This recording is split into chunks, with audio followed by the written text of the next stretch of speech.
What is up, Edison Duelists? This is Dionysus, aka Young Puds, coming at you guys with some more shameless hype beast Gigavise content. And today, I have something that maybe is the most requested thing, and that is a Gigavise mirror match. So, as it happens, maybe a few weeks after I last queued in to powerful duelist Seven Sins Dragon Slayer, I queued into him again on ladder, and this time he was piloting Gigavise. So, taking a quick look at my opening hand, we do draw the Threatening Roar, as well as a grip full of equips. This is a build that is on the Cyber Valley, and I want to highlight here, many of you might be tempted with a hand like this to just normal summon the Cyber Valley, but that is just almost always going to be incorrect. You are risking Brain Con, you are risking so many things, and especially with a Threatening Roar, I don't need to end a battle phase. If I really get into a bad position, I can afford to wait and draw. So I would say if you are playing the Cyber Valley build, which I'm not sure if I can recommend a good conscious, but if you are, please do not normal summon the Cyber Valley and pass unless you're in a dire strait. This card is much more useful as a way to, combine with a theft spell to clear an opponent's monster or to banish with a dandy token. You want to be drawing two with this guy. That's the main point. So anyways, our opponent is going to open a similarly slow hand. He does have the Hidden Armory, a Mark of the Rose, a Supervise, a Mirror Force, and a Trunade. So I'm sure he is feeling kind of the same where we are, like just hoping to find that one missing link. And you can see that his build features Upstart Goblins as well as Legacy of Yatagarasu. So lots of draw traps, definitely more of a turbo build where we're kind of doing something with the Cyber Valley. And he is going to fire that Hidden Armory and mill a Gigaplant, which is fantastic, and he will search for the DDR. So he has the full suite of all three equip spells. This is always a fantastic position to be in as a Gigavise player, and especially because he does have the protection. He's not even going to bother setting the Mirror Force. I think it's a safe bet. Every time I run into him, I'm always on the same deck, so I'm sure he assumes that I'm on Gigavise, and he's thinking that it looks like I've opened slow, so he's just going to try and buy some time, maybe bluff a Gores, and he certainly is going to have that time because I'm going to draw into the Dandelion. Now here I am going to go ahead and hit an Armory just to try and power through my deck. Unfortunately, I mill the 1-for-1, which would have been a fantastic card to draw next turn if I had just been a little more disciplined, but what can you do? He's going to use his draw trap and draw into a Nettles, which is a wonderful plant brick that's going to go very nicely with that other plant brick, Titanial, that he drew for turn. So still both of us are kind of, just looking for that one missing piece. It's kind of a race to see who's going to be able to find Lonefire Blossom or who's going to be able to come up with something worth doing. He's going to normal summon the Nettles just to get something on board, apply a little pressure. He'd be forced to discard for hand size or set something that maybe he doesn't want to set otherwise, so that's perfectly fine. Run out the Nettles, and then it looks like he is just going to pass back to us, and we draw another Dandelion. And man, folks, all I can say is I wish we had that 1-for-1. That would be a very different scenario. Instead, we're just going to go ahead and set the Dandelion and pass. Now, setting Dandelion is kind of similar to Cyber Valley. I think it's really just not worth using your normal summon to put up. Like, you have to be in a pretty bad spot to do something like this. And this is a bad spot. Like, we are just desperately looking for something. Once I see the Nettles, I know that he is also on Gigaplant. Since he did search that DDR, maybe he's doing some sort of Amarilla stuff, but he's milled a Gigaplant. He summons the Nettles. Like, this is 100% Gigavise.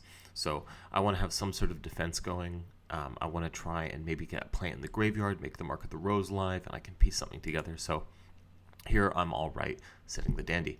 And now he does have the Vortex Trooper. Vortex Trooper is a really interesting tech card. I'm not a big fan of it, but I do have to say here, being able to put that Titanial back and then draw two cards, that seems really good. Here, he wasn't able to draw anything super impactful. He's not going to be able to use the Hidden Armory this turn because he did spend his normal summon. And unfortunately for him, it looks like in the very tight extra deck, see, he's going to have to put them back. He does not play any level 5 synchros, which is definitely unfortunate. The extra deck in this deck is super, super tight. And it's definitely tough. It's definitely tough, and you have to make some calls. You have to do without. And I wouldn't cut Catastrophe. I think it's really good in the mirror. I think it's good against Amaryllis, good against Lightsworns, and then good in just corner cases like this where you just need to make a level 5. But I'm sure he has some some powerful answers as well. Anyways, folks, we have drawn the Copy Planet for a turn, which is not the best, but it is going to be able to make us a Goyo along with the Dandelion, and then we can use the Goyo to steal the Nettles. We have a couple options here.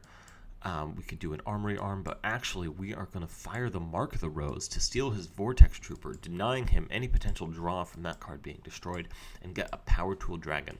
We already have plenty of equips, but I think, just kind of thinning out our deck a little, getting us a little more gas when we finally do find that Lonefire Blossom is a valid choice. Now, the downside to this is it's very dangerous in the mirror match to be putting up a Power Tool Dragon, because that is just absolutely asking for your opponent to go ahead and steal it with Mark of the Rose. Now, he is going to fire the Giant Trunade, and this is where we see one of the advantages of Threatening Roar, and that is simply that you can chain it to Heavy Storm. If Threatening Roar was a mirror force, he had Heavy Storm, Giant Trunade, any type of removal, and then he was in a position to win the game on this turn, we wouldn't be able to do anything. But because we can chain Threatening Roar, it's not going to be as high impact as a Mirror Force, a D-Prison, anything else, but it is going to buy you a turn. And since we have such powerful removal tools on the Crackback, I think that it is worth considering, especially against Frogs, against Blackwings. If you think about it, when you have the really strong opening board with Stardust, with Titanial, with a Gigaplant with Vise, your opponent really needs the battle phase to out it. They either need to make a Goyo, they need to crash into Titanial with Colossal Fighter, they need to run over something with Shura to get a Gale, and then make a Black Rose. So all of those are battle phase dependent. So Threatening Roar is going to keep you safe. And now we are going to go ahead and get punished for putting a Power Tool Dragon on the field, because he is going to Mark with the Rosa, and he's going to get a free equip spell of his own. Definitely unfortunate for us, but it looks like he, just like us, is still struggling to convert. So we are going to draw for turn, and it is another Hidden Armory. Definitely not what we're looking for. We already have so many equips that we can't even use Power Tool Dragon again. So at this point, I'm thinking, let's just get in for damage. If he has Mirror Force, okay, good. Mirror Force is out of the way. I'm not seeing any back row hate. At least he's not going to get another Surge off my Power Tool. And then we are going to set a DDR just so we don't have to discard for hand size. I don't want to discard a Dandelion and then just get the tokens run over.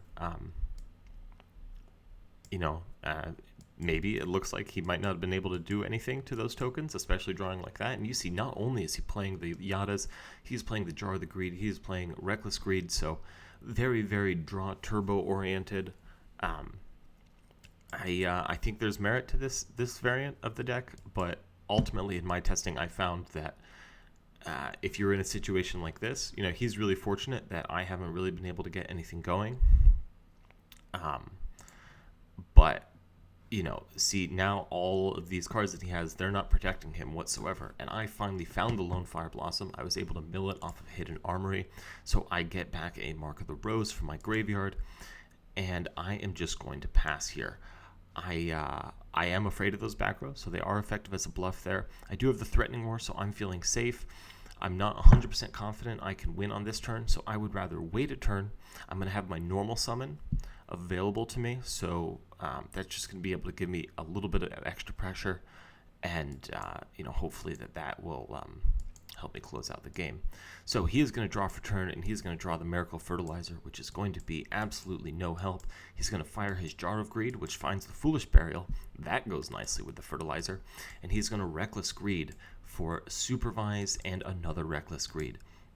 This is pretty good for him, folks. He is going to find his way to Lonefire Blossom, and then bring that Blossom right on back with Miracle Fertilizer. And he will fire the Lonefire Blossom for a second Lonefire, and then Gigaplant. This is especially dangerous. He already has something live with the DDR if he needs that. So I'm sure he feels like he is in a good position now. He's going to go for the Nettles first because he has that second supervise. Totally valid. Make a disgusting alternate art Stardust Dragon. You know, I can see in real life, maybe you want to play the all art. You shouldn't, but it is cheaper and at least it's shiny. But, you know, summoning it here, this is just, like, it's Dueling Book. You can just use the real one, bro. I don't know what to tell you. Anyways, Supervise is going to bring back the Gigaplant. He'll give that his second Supervise. Bring back the Lonefire Blossom. And here he is going to go for Titanial. So this is going to put me at almost game. Definitely a big threat. A lot of life points. And he is then going to DDR to have game damage on board. Fortunately for us, we do have the Threatening Roar. So we are going to shut him down for the turn. He is going to set a card, and now it is up to us to crack the powerful Gigavise board. So let's see how I go about taking this apart. I kind of have, you know, everything I could possibly want, everything I could ask for is available to me. So starting right off, I'm going to fire the Mark of the Rose. This is just to banish the Lonefire. It's also going to waste one of his Titanial negates, but ultimately, you know, that's not going to be the biggest deal in the world. I'm going to try and steal the Gigaplant with Supervise. If for whatever reason he let it through, that would be almost an instantaneous win for us, but of course he is going to tribute the unequipped Gigavise to negate it. We're going to fire the DDR, discarding a Dandelion. Gosh, that feels good to be able to do. And then we are going to get 2 tokens. That Stardust is insulating him from a Black Rose play directly. So instead, we are just going to Lonefire a token away for a Gigaplant. After we summon the second Lonefire, we are going to try and equip Supervise. He is going to think for a little bit, and then, no surprise, this Duelist is going to go ahead and negate the Supervise. So that's totally fine. We are kind of expecting him to do that. Now we are going to normal summon the Gigaplant. That's right. Bring back the Lonefire Blossom. And here we are going to summon a Nettles. And now Nettles, we are going to Synchro Summon with the Gigaplant into Black Brute Drago. Black Brute Drago, I think, is just fantastic in the mirror match. It's really just, you know, if you can stick it first, it's going to be hard for them to out. It's going to be able to run over Titanial. It's going to be able to run over Stardust. In this case, it's going to run over Gigaplant. That's going to be the biggest threat. Stardust, Titanial, those are good cards, but they're not going to generate him additional advantage. Especially he's under Reckless, so I know he's not drawing any more cards. And I do have the Raigeki break, so if I can clear off the rest of his big monsters, then Raigeki break is going to help keep me safe. He does fire the Reckless Greed before draw phase, so those two are going to stack, and that is his first draw phase without drawing, and he's going to draw into Copy Plant, which he is going to be able, this is cool, folks, he is going to target my Lonefire Blossom, because Copy Plant can copy any plant's level on the field. So now he has that level 3 Copy Plant, and he is going to make a Bryonac, and Bryonac is going to be a fantastic out to my Brute Drago. So he is going to run over my Lonefire Blossom, he is going to run over my Stardust Dragon, and he is going to run in for 2800 directly. Now, this is definitely a tough spot for me. We are depending on a really good top deck here. You know, only a Dandelion banished. This is not going to do a lot for us. He has a very strong sticky board, but there are definitely some top decks that we could find to out it, like for example this Mind Control. So we are going to fire the Mind Control to try and steal the Titanial. I'm expecting it to be negated, and he is actually going to give us the Titanial. I guess he feels like, well, you can't attack with the Titanial. You know, I can't tribute the Titanial with a Lonefire Blossom or anything. He probably assumes, you know, frankly, I don't know what he assumes, but he does allow me to take the Titanial, and so now we are going to be able to run out the Cyber Dragon, and this is going to be a big swing. We are going to draw into a Titanial of our own, as well as an Upstart Goblin, which is going to find us the Gold Sarcophagus. And folks, that is exactly what we needed. We're going to take a little time to think, and then we are going to fire the DDR for the Cyber Valley, And because he does not have a Brio draw coming, we are going to be able to put up the Cyber Valley to help us stall. So he has no cards to draw. This is his second turn.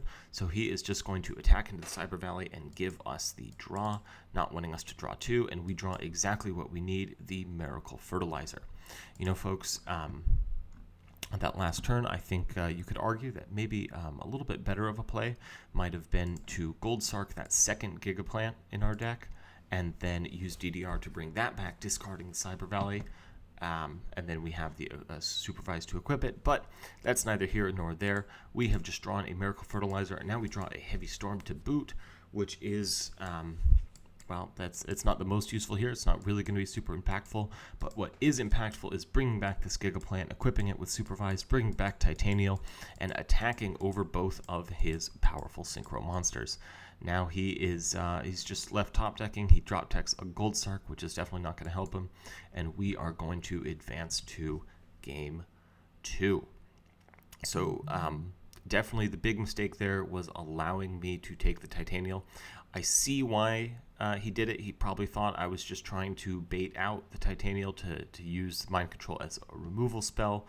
You know, I think, especially with how long I was just kind of draw passing, I'm sure he felt like if I had a Cyber Valley, I would have played it already. Maybe he just wasn't expecting Cyber Valley. So definitely an understandable mistake to make, but we definitely had the punish for it. So let's go into game 2 and see how the Gigavise mirror continues. This looks to be a little bit faster of a game. We have opened Lonefire Blossom and Hidden Armory. He has opened 2 upstarts, the Supervise, the Hidden Armory, and the Gold Sark. So he is going to be able to Gold Sark a Lonefire and Hidden Armory for a DDR. Let's see if he's going to choose to go that route. So no surprise here. He is going to fire both of the upstart goblins right away. Well, actually, sorry, my mistake. He's going to fire the first upstart, draw into Gigaplant, banish a Lonefire off of his Gold Sark, and then he is going to Hidden Armory for DDR. I guess choosing to hold the second upstart until after he has comboed, and then he can hopefully draw some sort of trap or protection. Definitely a valid strategy. You know, using your upstart goblin at the right time is a subtle skill, and I think Seven Sins Dragon Slayer here is doing an excellent job of showing off just how powerful of a duelist he is. So he is going to get that Gigaplant out off of the DDR Lonefire Blossom, equip it with the Supervise that he already had in his hand, and what line is he going to take here? You know, you always have to consider, is it better to make a Power Tool Dragon and try and hit that powerful 2 out of 3 roll? Is it better to make a Titanial? Me personally, I think in this kind of mirror match, especially games 2 and 3, you could expect that your opponent might have sided into DD Crow, and Titanial being able to negate Supervise is going to shut down all of your opponent's plays. So if it was me, I would make a Titanial here, and like I said, Seven Sins Dragon Slayer is a powerful duelist, and he is going to do the same thing. And now that he has thinned his deck out a little bit, he's going to fire the Upstart Goblin, draw into another one, and fire that third Upstart Goblin. So we do have a little bit of padding here at 11,000 life points. That feels very comfy cozy, especially because it looks like we're going to need a turn with the Hidden Armory. So we play an upstart of our own, and speaking of needing turns, we are going to be able to get some turns with those 2 Threatening Roars in our hand. So we definitely are going to be able to be very patient and take our time finding a good way to out his board. So meanwhile, he is just going to steamroll some advantage here. He is going to use that Gigaplant effect to summon a Lonefire Blossom and summon a Nettles directly from his deck. And then he is going to Synchro Summon for the Stardust Dragon and bring back the Gigaplant, normal summon the Gigaplant effect, summon another Gigaplant. Once again, he has presented us with a Stardust Titanial board and is threatening game. And now here, actually, I am going to go ahead and, because I have all those life points from Upstart Goblin, I'm just going to take all these hits. I say that's fine. I have 2 Threatening Roars. I definitely have time, and you know, maybe if I waited another turn, then he's gonna put up you know, something to be able to game me through all of that. So I'm just gonna sit pretty here with my 900 life points. And now the Titanial is the big threat. That's the thing that's stopping me from comboing. I can deal with the Stardust. I don't care if he has the Gigaplants. That's whatever. But the Titanial has got to go. So I'm going to summon a Titanial of my own and run over the Stardust Dragon. Getting that out of the way, letting him keep the Gigaplants, letting him keep the Titanial. I'm going to be able to stop any attacks, and then probably on my turn I'll be able to crash Titanials and then combo in main phase 2 and try and tell him, okay, you made a board, nice, we got rid of it, I'm going to make a better one. That mind control on that Gigaplant that's been normal summoned is also feeling really, really powerful to me. If I can just out the Titanial, we can do a whole lot here. So he is going to equip the second Gigaplant with the Supervise, bring back Nettles, make Black Brute Drago. Just like I said, folks, this is a very powerful monster in the mirror match. It's very difficult to out, very difficult to get over. Supervise is going to bring back Gigaplant. And now he has his second Gigaplant effect, and he is going to summon a Lonefire Blossom and use that Lonefire Blossom. He actually doesn't have a target. So the Lonefire Blossom is just going to exist to be something to negate with Titanial. And here he actually asks if he can do copy from hand, and I tell him go ahead. I think it really stinks if there's like an obvious mistake like that. Obviously, you should never expect your opponents to let you take something back to correct a mistake like that, not realizing you have the copy plant in hand. But this has been a really good match, and I would hate for it to, go down to a silly mistake like that. So I want my opponents to be playing at their best, and that looks like exactly what he's going to do. So he is going to Power Tool Dragon to show me a Supervise, a Mark of the Rose, and another Mark of the Rose, and he does get the Mark of the Rose. He's going to activate that Mark of the Rose on my Titanial. I have the Threatening Roar. I'm just going to say that's fine. You can have my Titanial. Whatever. He's going to try and swing, and we are going to Threatening Roar. Doing the second one there, so this he really should have no idea what it is. He attacked, he did a whole combo, this stayed set the whole time. So, if he thinks it's a bluff and then I can hit him with that being the second Threatening Roar, I think that's going to be just fine for us. He's going to main phase 2 normal summon the Gigaplant so it is online for the future, and we are going to draw. We do draw the Hidden Armory, which is not the biggest help, but the rest of our hand is absolute gas, so that is just fine. We are going to crash our Titanials together, so now I am allowed to use targeting spells. I'm going to use the Mind Control to take his Gigaplant and activate it, bring back a Lonefire Blossom from my graveyard to summon out my own Gigaplant.